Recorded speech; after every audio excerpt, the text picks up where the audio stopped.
હળવાથી મધ્યમ વરસાદની આગાહી કરવામાં આવી છે। 22 જુલાઈ સુધી હળવાથી મધ્યમ વરસાદની આગાહી જે છે તે કરવામાં આવી છે। ઉત્તર ગુજરાતમાં કેટલાક જિલ્લામાં ભારે વરસાદની આગાહી, જ્યારે બનાસકાંઠા, સાબરકાંઠા છે, અરવલ્લી છે, મહીસાગર છે અને કચ્છ છે કે જ્યાં ભારે વરસાદની આગાહી કરવામાં આવી છે।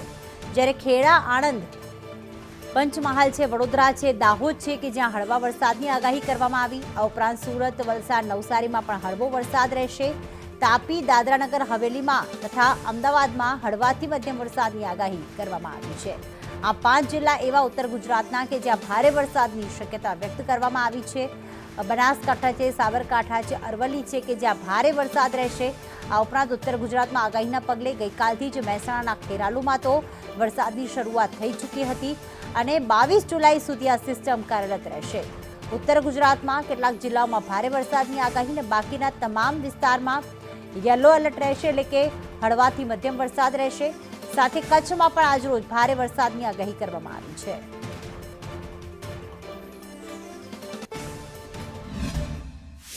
રાજ્યમાં આજે હળવાથી મધ્યમ વરસાદની આગાહી કરવામાં આવી છે। રાજસ્થાન તરફ સક્રિય થયેલ વરસાદી સિસ્ટમના કારણે વરસાદની આગાહી કરવામાં આવી છે।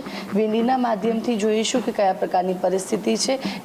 હાલ આ જે વરસાદી સિસ્ટમ છે અપર સાયક્લોનિક સર્ક્યુલેશન સિસ્ટમ છે કે જે રાજસ્થાનના ઉદયપુર, પાલી સહિતના આ જે શહેરો છે ત્યાં અત્યારે હાલ સક્રિય છે, પરંતુ તેની અસરો છે તે ઉત્તર ગુજરાતમાં પણ જોવા મળશે। પાલનપુર, મહેસાણા, બનાસકાંઠા, સાબરકાંઠા, અરવલ્લી સહિતના ભાગોની અંદર આ વરસાદી સિસ્ટમના કારણે ભારે વરસાદની આગાહી કરવામાં આવી છે। બીજી તરફ વધુ એક વરસાદી સિસ્ટમ છે કે જે કચ્છ તરફ સક્રિય છે, જેને લઈને કચ્છના પણ અલગ અલગ જે જિલ્લાઓની અંદર ભારે વરસાદનું યલો એલર્ટ પણ આપવામાં આવ્યું છે।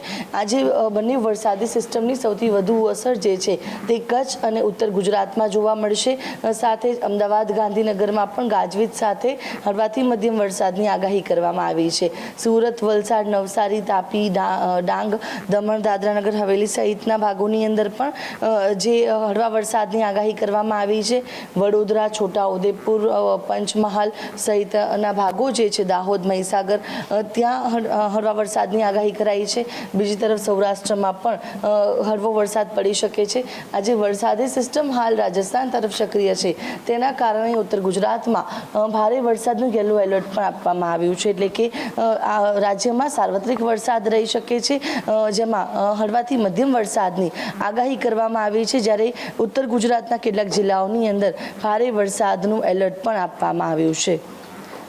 કેમેરા પર્સન મનીષ વાણિયા સાથે આયુષી યાજ્ઞિક, સંદેશ ન્યૂઝ, અમદાવાદ।